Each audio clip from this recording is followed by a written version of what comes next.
Namah Shivaya. Om Namah Shivaya. Good evening. Good evening. How are you? Good. Very good. Very good. Thank you. So wonderful to see everybody. Nice to see so many long-time students of the center and many familiar faces. Anybody here for the first time at the center? Okay, a few. Welcome. So welcome to the Sivananda Center. This center, if you didn't know, is one of the first yoga centers here in New York City. One of the first yoga centers in the West. It's been in this place, in this building, since the 16th century. No. Little exaggeration. But since 1964, since the famous 60s here in New York, this was the center, of course, that Swami Vishnu started. Swami Vishnu actually, when he left India, he was traveling to the West and started to teach. The first place where he really wanted to start teaching and spreading yoga was here in New York City, because he heard that New York City is the center of the world. So Swamiji came here, but there was some immigration problems, so he couldn't stay. This was at the end of the 1950s. So actually he started the first Sivananda Yoga Vedanta Center in Montreal in 1959, and this year we're celebrating 60 years for that center in Montreal. Very, very special. It's still in the same place, also a very beautiful center in the center of the city of Montreal. And then Swamiji eventually came back here to New York and started this center in 1964. So we're very blessed and grateful for Swamiji for starting this really haven of peace in the middle of New York City. This really is such an important center, being in a capital of the world like this of New York City, and where people can come, find peace, and not just find peace, but help to generate more and more positivity to all the people around. So all of us that come here benefit from this practice, and all of us that come here contribute more and more to more positive energy in the middle of New York City, where people can benefit so much from us practicing meditation and chanting. We of course benefit directly, but everyone in the atmosphere is being benefited from that. So such an important work, just of course for the staff who live here at the center, but also all of the students and the Karma Yogis who come and practice here at the center. It benefits everyone. So we're very grateful for you for coming for Satsang. And tonight we wanted to share some teaching of Swami Shivananda from one of his main books. It's called How to Cultivate Virtues and Eradicate Vices. Very beautiful book, very inspiring. I like this book very much. And you will find so much inspiration reading this book. And Swami Shivananda many times emphasizes that the development of virtues is in the key of our spiritual life.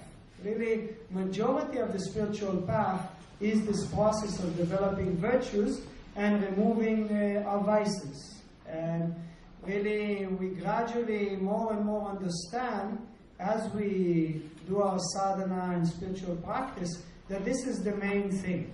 That really, that all that we are looking for, we can find through the development of virtues.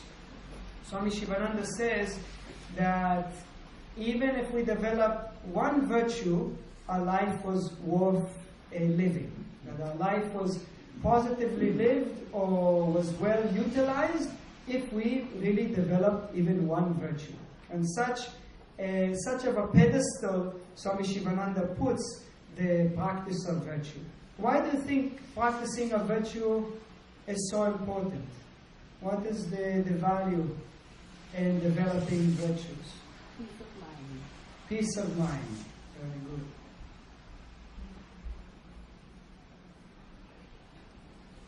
That's true. and it's correct, and there's other things, that's why but peace of mind also sums it up. It's no problem. It's good. Okay. What else? Yes? To guide us. To guide us. To guide us. Very good.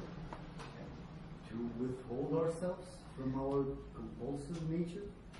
Very good. To withhold ourselves from our compulsive nature. Basically, it is the practice of virtue that will enable us to be happy. The yogis say that happiness is who we are all the time, but if we let our mind get caught in what we call vice or negative mental patterns, then we cannot be happy. So, practice of virtue is to really discipline the mind to overcome our own mental limitations. So, very good. Anything else?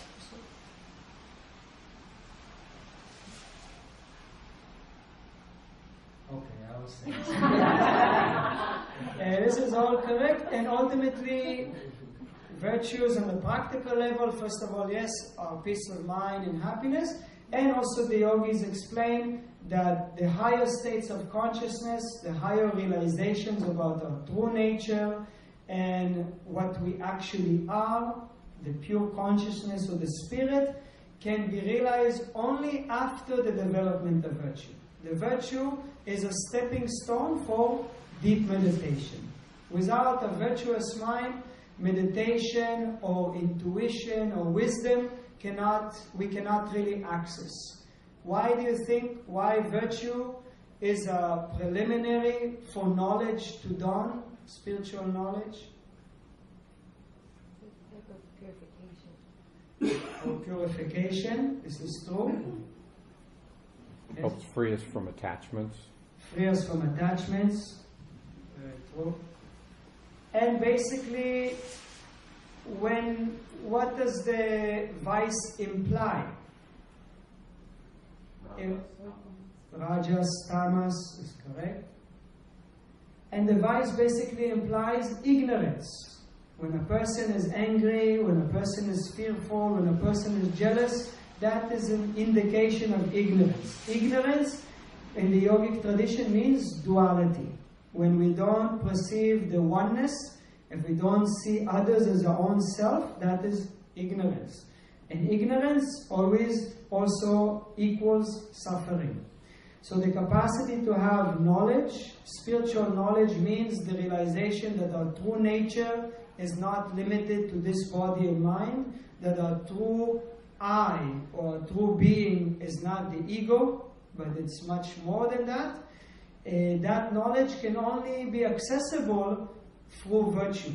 Because if there is vice, that means that we are not allowing our mind to rise. We're staying in that ego or in duality. So the preliminary is virtue. So tonight I wanted to share with you some words about a very important virtue that Swami Sivananda used to emphasize to his disciples, and it's in the letter C. What do you think that would be? Compassion, good, but what? Chili? No chilies. Letter C, what do you think? Charity. Charity is good, but not correct. Courage, also good, but you have the one. Contentment. Culture, contentment, also good, but not. I'll give you another hint. It's CH. Chastity. Chastity, also good. Character. Character, also good. This is cheerfulness is the winner. Yes. Cheerfulness is the winner.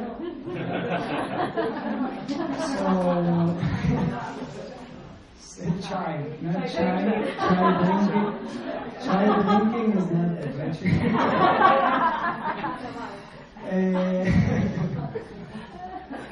So, cheerfulness is the one main virtue that Swami Shivananda used to emphasize. Swami Shivananda used to say to his disciples that never in the name of spiritual life one should walk around with a castor oil face. Meaning that you drank castor oil. You won't have a smiling face after that. So many times in the spiritual path, this is a situation for spiritual seekers where, because of the hardships, because of the struggles with all the negativities of the mind, the attachments, the desires, all the different difficulties, one forgets the supreme importance of always being cheerful on the spiritual path. Swami Sivananda says that a spiritual seeker should always be an embodiment of joy and cheerfulness. That the presence of the spiritual seeker should be elevating for all the one in their presence. So a spiritual seeker should always be like a good commercial for yoga. Like should be smiling, it should be a good advertisement for the spiritual path. That's what we say. So we'll read a few words of Swami Sivananda about cheerfulness. So Swamiji says, cheerfulness is the state or quality of being joyful, lively, and good spirits. Cheerfulness lightens sickness and the burden of life, poverty and affliction, and gives wonderful strength and great power of endurance. So just by the cultivation of cheerfulness, one will be able to deal with all the difficulties of life that are unavoidable for each and every soul. Each and every one of us will have to face challenges. It's part of our evolution. But what the yogis teach us, that we can learn to face it with a smile, with a cheerful mind. And when we face it with a cheerful mind, we will be able also to be wise. We will be able to see things as they truly are and make right decisions of how to move forward. We will learn our lessons properly if we face the difficulties with a cheerful state. Now, the development of virtue, there are several different ways of how you can develop the virtue. One of the most important practices for development of virtue, especially with cheerfulness, is repetition of affirmations.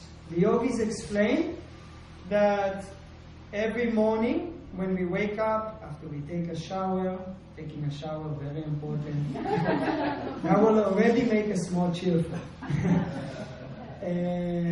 After taking a shower, using soap, then we sit for meditation and we repeat for a few minutes affirmation on the virtues. So for example, with cheerfulness, we repeat Om cheerfulness. Just repeating the virtue. Or repeating, I am the embodiment of cheerfulness. Om, Om, Om.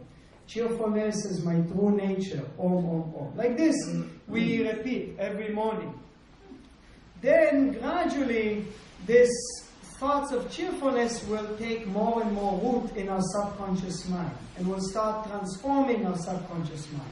So all the past tendencies of gloom and negativity will gradually be overridden or override by the new habit of cheerfulness.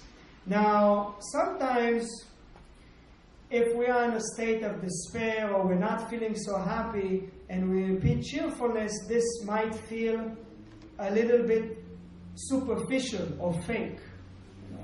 Sometimes, because the idea is that first time we start repeating it every morning, and then as much as we can throughout the day, we keep repeating the affirmation whenever we remember, or at least we can set a few times in the day. Like you can say, you know that every day at noon you have lunch, so 5 minutes just before you eat the lunch, or even 1 minute, you repeat again the virtue. Or you know, every day you take a shower in the evening at this time, so while taking the shower, you can get into a habit of repeating the virtue again. Like this, you insert the repetition of the virtue a few more times systematically throughout the day. Now, sometimes, like we said, we repeat, I am the embodiment of cheerfulness, but we feel a bit depressed.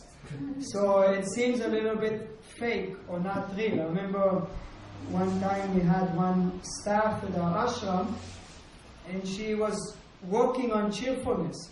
So she came to me, she said, Swami, I don't know. I'm trying to repeat this cheerfulness, but I'm quite depressed. And I feel like it's not really real. I am depressed and I'm saying I'm the embodiment of cheerfulness. It seems really contradictory or not real. So Swami Sivananda, first of all, he says you have to fake it to make it. So even if it feels fake now, you keep repeating it, it will become real. And what is most important thing to remember, that actually the depression is fake on its own already. That the depression or the gloom or any negative state of mind, it is actually more fake than the cheerfulness.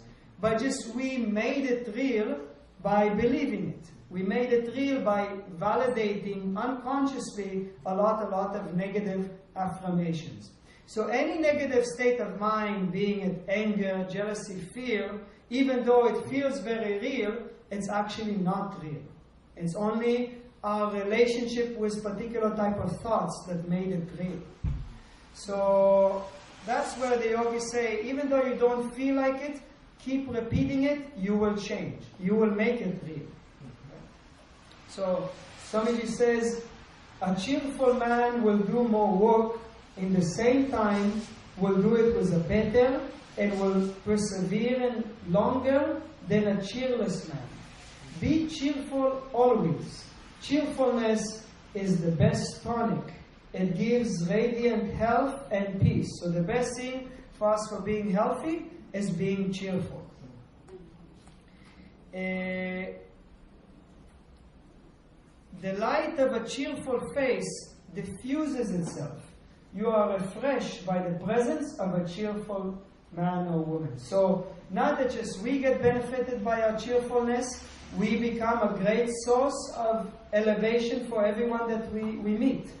So it is our duty to develop cheerfulness. Swami Sivananda says, if you're not cheerful, stay in your room. and then make yourself cheerful and come out. But of course, also by, sometimes when we stay in our room, it's difficult. Of course, by looking how to help others and doing good to others, that is one of the best ways to become cheerful. So I would not recommend that you stay in your home. But the point that Swami Sivananda is making is just that make yourself cheerful. To understand it. Yeah. So cheerfulness is an index of a happy mind and a pure and good heart. The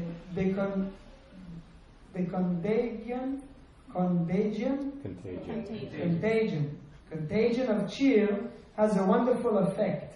It transforms depression into brightness, sickness into health. A cheery word spontaneously gives cheers to others. Then Swami Sivananda says, many things. Cheerfulness is of the soul. It is an offshoot of goodness.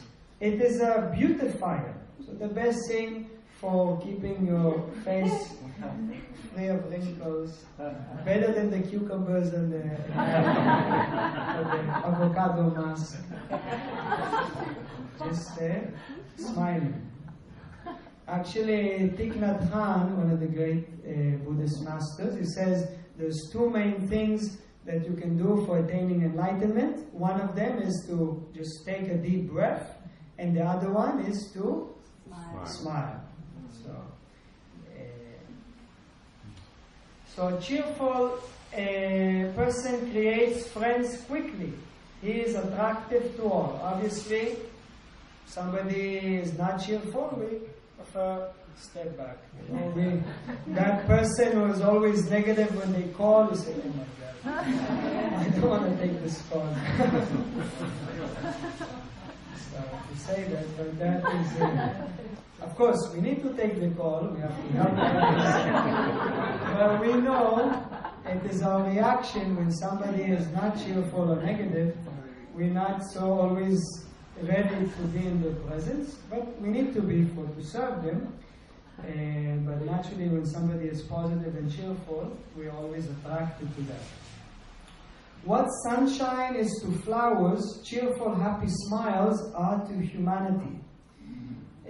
Beautiful analogy. So, cheerfulness is health, cheerlessness is disease.